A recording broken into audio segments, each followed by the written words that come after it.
Wonderful, thank you. And Brent, you're the CEO and founder of WattBlock. Can you briefly explain what WattBlock does and some of the key challenges you find in EV charging installations in existing buildings? Sure, Nick, and thanks for inviting us along today. Since 2015, we set up WattBlock to try and focus on the electrification of primarily existing residential strata buildings through Australia, but starting with focus here in New South Wales and working closely with a lot of researchers from University of New South Wales. So the electrification journey since 2015 has been looking at transitioning vehicles to electric vehicles and how you can set up the charging, getting solar and batteries locally into the residential apartment buildings, and also looking at other technologies like the heat pumps for hot water plants. And we work with 7 of the high-density councils around the Greater Sydney area and 2 state governments. So when it comes to challenges specifically around getting electric vehicle charging into our existing stratas, you've got to realise in New South Wales we've got something like over 80,000 strata buildings, maybe about 1 million lots at this point in time. And on the current growth trajectory, that'll grow to like 2 million lots by 2046. But at the current time, the average strata building in New South Wales is around 11 to 12 lots. So people might be familiar with the 3 to 4 story red brick or white brick walk-up.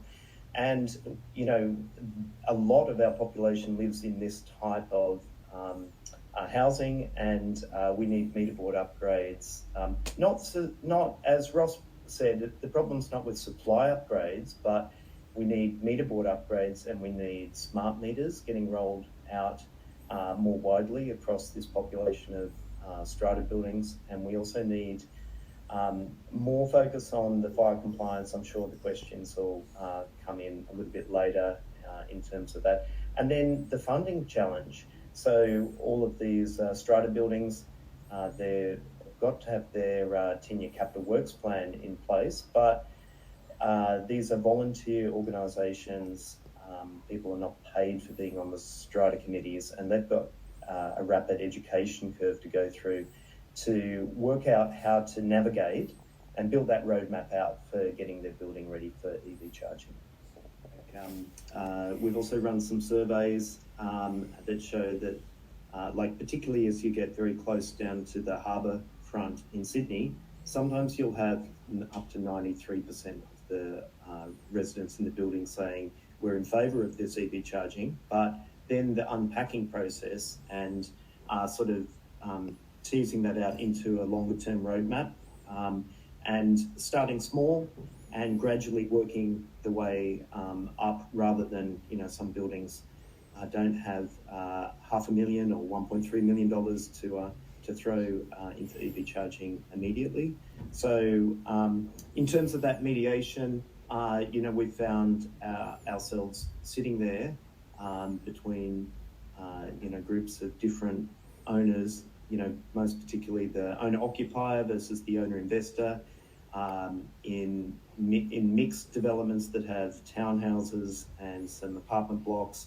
You might have townhouse owners with 3-phase power and single-phase power for the apartment owners, but strata's built around square meterage, and just trying to work out what really is fair and what is equitable, you know, for that entire compound, because strata's become more complicated in New South Wales with mixed-use developments with commercial on the ground floor and multiple strata plans and community associations and things like that. I'll just mention we have had one customer be told that they're not allowed to have more than 4 electric vehicles per floor of basement car park by their insurer, or they won't be able to get insurance from that insurer for their building. In particular, we've seen the first strata scheme in New South Wales take an extra step and connect their EV charging backbone infrastructure into the fire control panel. And while that's not something that needs to be done from a regulatory perspective at the moment, the interesting thing, we've now seen a couple of other strata buildings when they're presented with that offer, and it's an additional cost.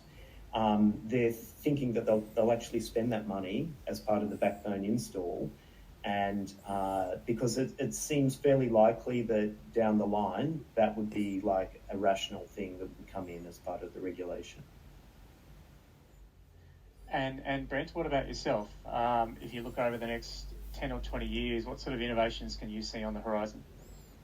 Look, I'm really excited about more solar making its way into electric vehicles, even in like apartment blocks. Solar and battery, standalone solar and battery installations that are really just for the EVs in the apartment blocks as well. And then, have the vehicles actually communicating how full their batteries are back into these EV charging management systems, so for more prioritisation of the charging speeds to those that need it most, and also different people paying like more for faster charging speeds in the same apartment block as, say, someone who just wants a more basic charging speed at the same time. So it's like building out that internet of EV charging. Great, a bit of a role for Internet of Things.